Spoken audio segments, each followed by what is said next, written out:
नमस्कार, आप देख रहे हैं उत्तराखंड का नंबर 1 डिजिटल चैनल पहाड़ टीवी। आपके साथ में हूं बबीता रियाल।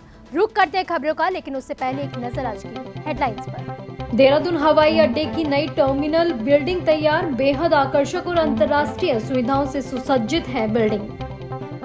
भाजपा के मीडिया प्रमुख अनिल बलूनी का बड़ा बयान, भाजपा में हाउसफुल का बोर्ड लगाना पड़ रहा है। नैनीताल नगर पालिका की कार्य प्रणाली से नाराज होकर 1 दर्जन से ज्यादा सभासदों ने मंडल आयुक्त को सौंपा त्याग पत्र। देहरादून पहुंचे भाजपा के मीडिया प्रमुख और राज्यसभा सांसद अनिल बलूनी ने कहा कि कांग्रेस के हरीश रावत और 1-2 अन्य को छोड़ दिया जाए तो सारे कांग्रेस के लोग भाजपा में आना चाहते हैं। हमें इसके लिए हाउसफुल का बोर्ड भी लगाना पड़ रहा है। वहीं कांग्रेस प्रदेश अध्यक्ष गणेश गोदियाल ने बलूनी पर टिप्पणी करते हुए कहा कि आखिर वो कौन नेता है जिनके बारे में उन्होंने जिक्र किया है, वो है। और उन्होंने ये भी कहा कि पूर्व में कांग्रेस से बागी नेताओं ने भाजपा की नेताओं को उनके दर पर नाक रगड़ने तक को मजबूर कर दिया है। गोदियाल ने ये भी कहा कि आने वाले 15 दिनों में ये साफ हो जाएगा कि भाजपा में हाउसफुल होता है या फिर खाली होता है। देखिए, चुनाव की तैयारी हम लोग कर रहे हैं। हम लोग कोई तैयारी कम नहीं रखने वाले। हमारी पूरी तैयारियां चल रही हैं। भारतीय जनता पार्टी की सरकार पुनः बने, उसके लिए हम कोई कोर कसर में नहीं छोड़ने वाले और हम पूरी तरह से कंफर्टेबल भी हैं। आप देखिए, आज कांग्रेस के अंदर अगर हरीश रावत जी और एक आध व्यक्ति को छोड़ दिया जाए तो सारे लोग भारतीय जनता पार्टी में आने के लिए ललायित है। हमको तो हाउसफुल का बोर्ड लगाना पड़ रहा है। हम कह रहे भाई इतना नहीं ले पाएंगे, लेकिन हरीश रावत जी और उनके 1-2 नज़दीकी लोगों को छोड़ के प्रत्येक व्यक्ति भारतीय जनता पार्टी में आने के लिए उत्सुक है। धन्यवाद। खुलासा करें कि हाउसफुल का बोर्ड उन्हें किस नेता के लिए लगाना पड़ा।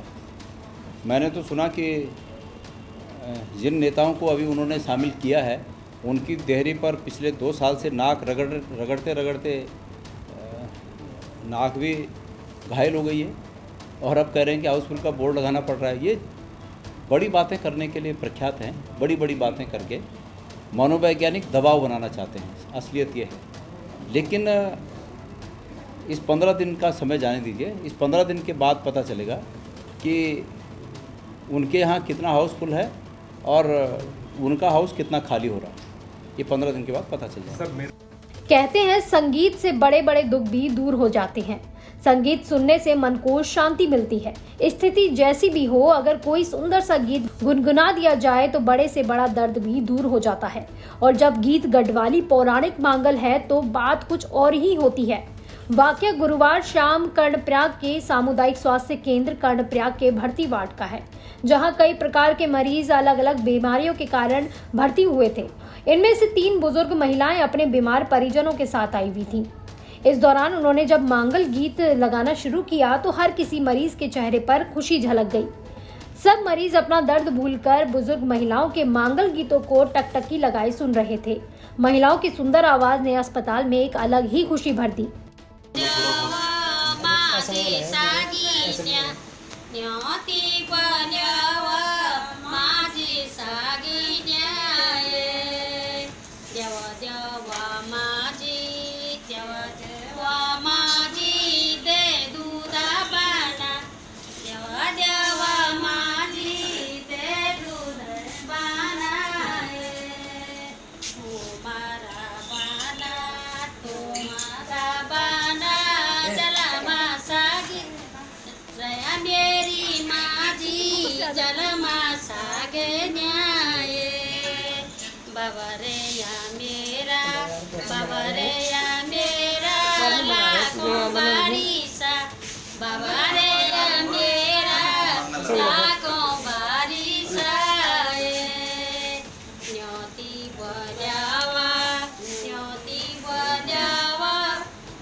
तुम्हारा या भाभी जलमा सगिनाए भया रे या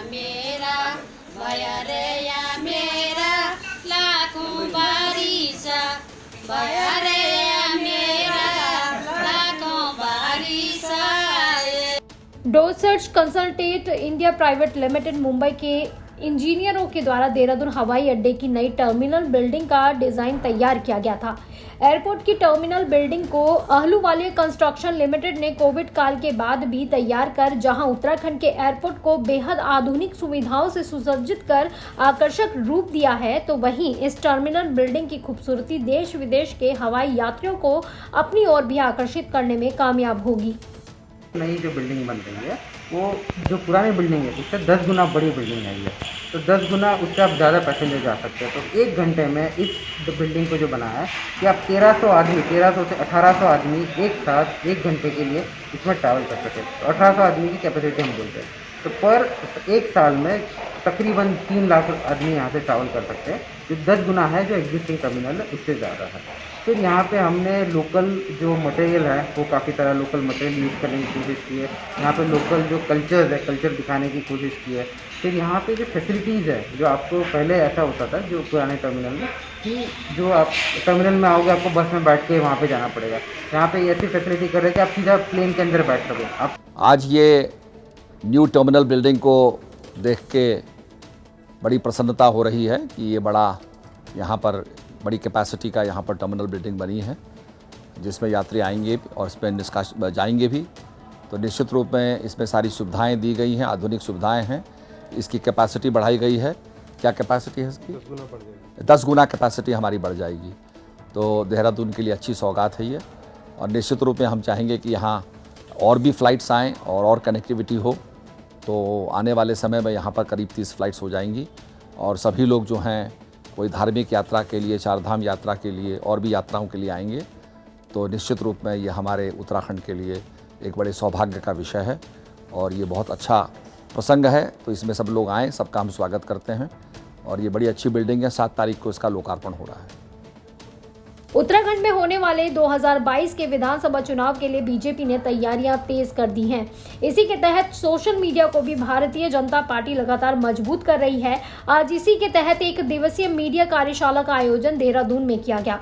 मुख्यमंत्री पुष्कर सिंह धामी ने कार्यशाला का द्वीप जलाकर कार्यशाला का आयोजन मुख्यमंत्री पुष्कर सिंह धामी ने किया। इस दौरान पत्रकारों से बातचीत में मुख्यमंत्री ने कहा कि सोशल मीडिया बहुत ही महत्वपूर्ण भूमिका है। पार्टी का पक्ष सही तरह से जनता के बीच में जाए, इसको देखते हुए कार्यशाला आयोजित की गई है, जिसमें सोशल मीडिया के प्रभारियों को प्रशिक्षण दिया जा रहा है।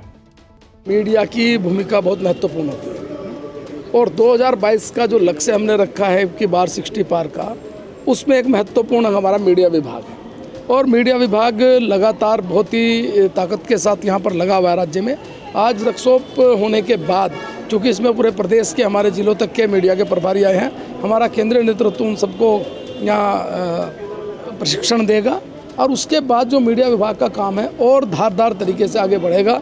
और मुझे लगता है कि आपको भी इसका लाभ मिलने वाला है, क्योंकि और अच्छी प्रकार से वो आपको सारा ब्रीफ करने में सफल होगा।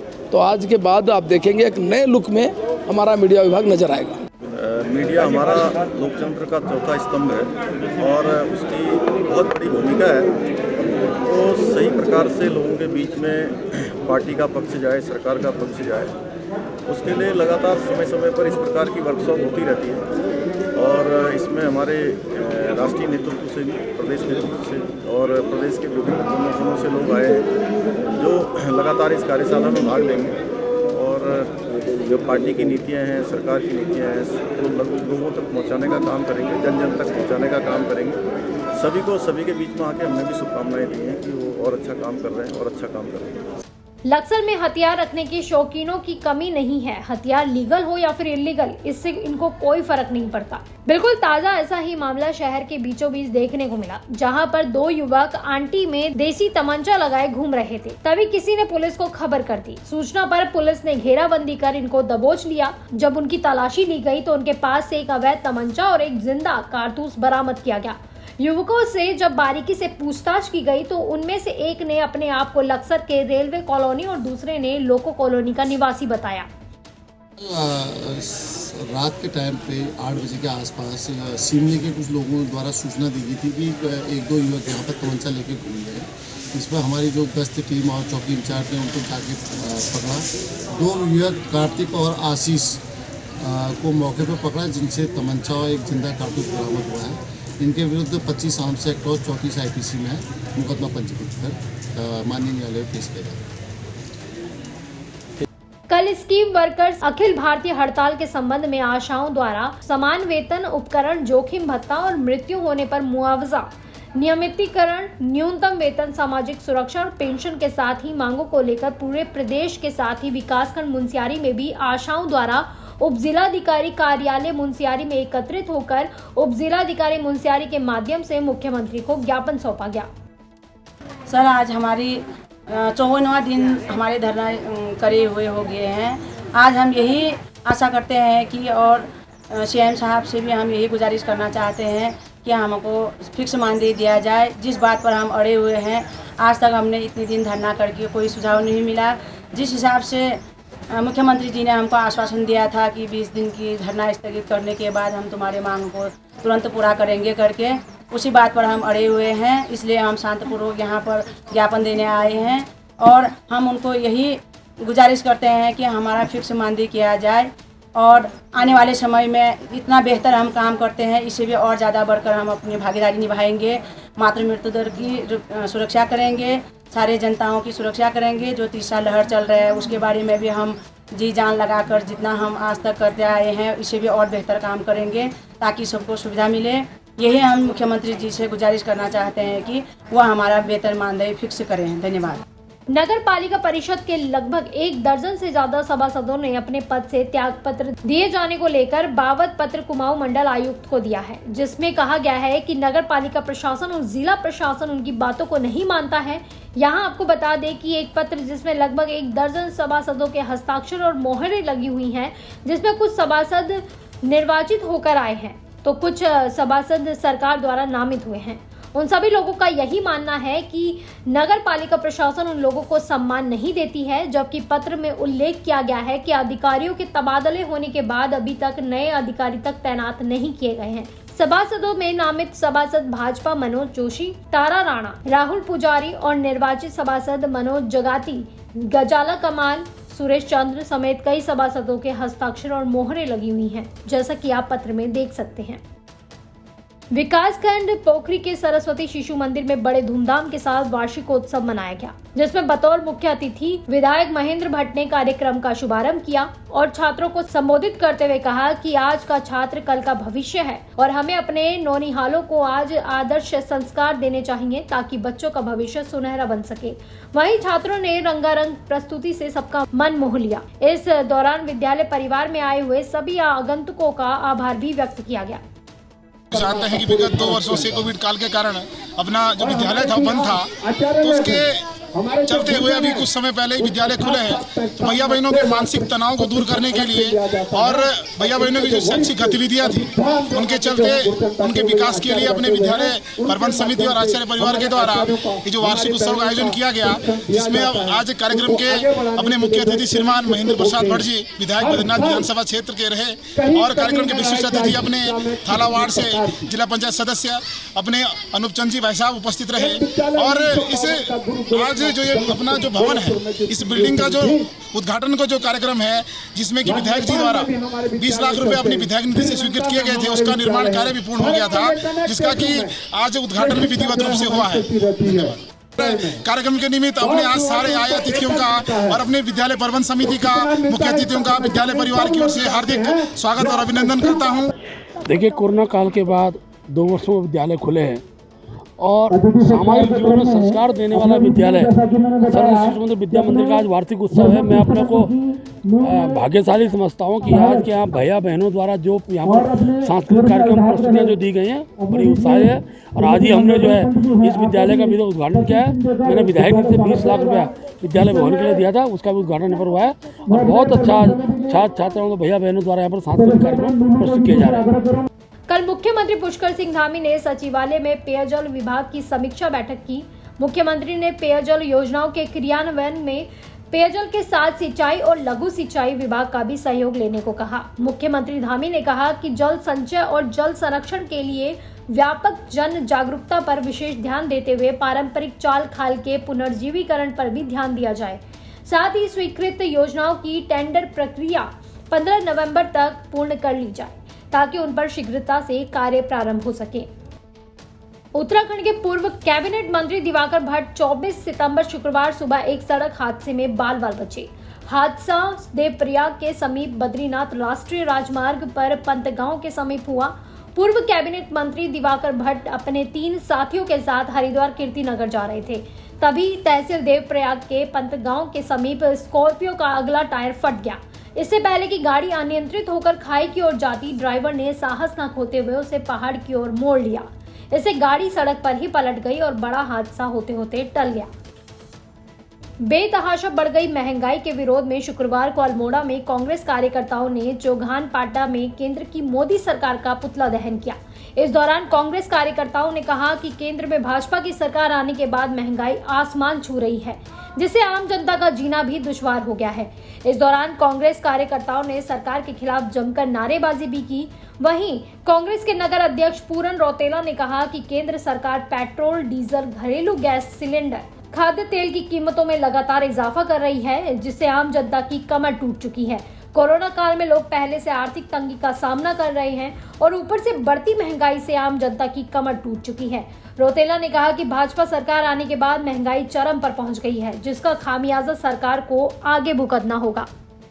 ये लगातार जो खाद्य तेलों के मूल्य बढ़ाए जा रहे हैं और गैस 970 कर दी गई है, पेट्रोल डीजल के रेट बढ़ाए गए हैं, उसको लेकर के केंद्र सरकार का यहाँ चौखान बाटा में हम सारे कांग्रेस जनों से एकजुट होकर पुतला दहन किया गया है। पहाड़ टीवी में फिलहाल के लिए बस इतना ही। उत्तराखंड की बड़ी और तमाम खबरों के लिए आप देखते रहिए पहाड़ टीवी। नमस्कार। है बेखौफ उम्मीद का रंग।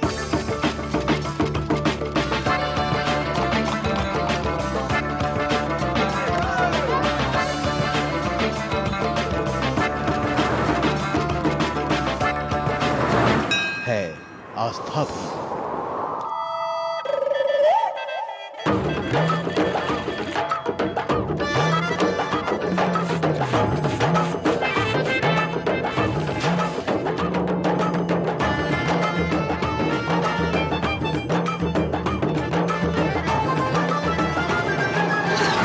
ये है मेरा उत्तराखंड।